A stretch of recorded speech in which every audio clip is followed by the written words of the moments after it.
क्या तुम भी प्रोक्रेस्टिनेट करते हो?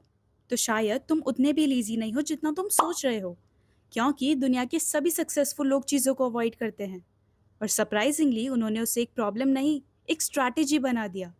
लेकिन एक सवाल है, आखिरकार प्रोक्रेस्टिनेशन भी एक स्ट्रैटेजी कैसे हो सकती है? इसी सवाल का जवाब है क्रिएटिव प्रोक्रेस्टिनेशन, और आज हम इसी कंसेप्ट को समझने वाले हैं।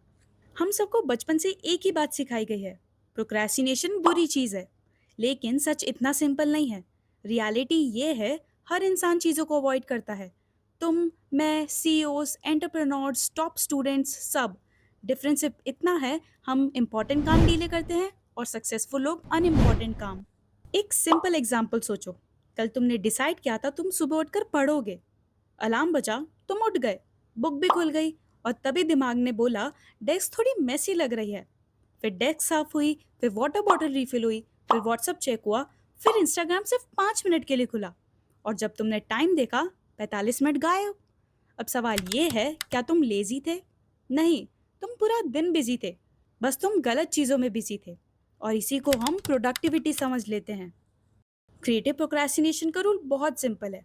इंपॉर्टेंट काम को टाइम से खत्म करो और अनइम्पॉर्टेंट काम को डिले करो।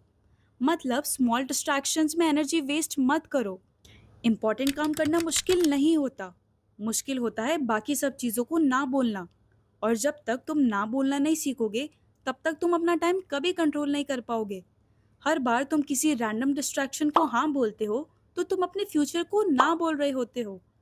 टाइम लिमिटेड है, एनर्जी भी लिमिटेड है, इसलिए प्रायोरिटीज चूज करनी पड़ती है।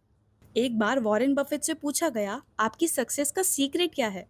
उन्होंने जवाब दिया, I say no to almost everything that is not absolutely important to me. सोचो, दुनिया के सबसे सक्सेसफुल इन्वेस्टर में से एक इंसान अपनी इंटेलिजेंस को नहीं, अपनी प्रायोरिटीज को क्रेडिट देता है। और हम हर रैंडम प्लान, अननेसेसरी कॉल, हर नोटिफिकेशन सब एक्सेप्ट कर लेते हैं। फिर बोलते हैं मेरे पास तो टाइम ही नहीं है।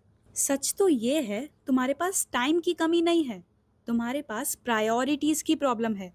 अगर तुम हर चीज के लिए अवेलेबल रहोगे, तो अपने गोल्स के लिए अनअवेलेबल हो जाओगे। आज से हर काम इमीडिएटली करना जरूरी नहीं, बस एक सवाल पूछना शुरू करो, क्या ये काम मेरी लाइफ को एक्चुअली बेटर बना रहा है? और अगर जवाब हाँ है, तो उसे अभी करो, और अगर जवाब ना है, तो गिल्ट के बिना उसे डीले कर दो। क्योंकि सक्सेसफुल लोग अपना टाइम मैनेज नहीं करते, वो अपनी प्रायोरिटीज मैनेज करते हैं।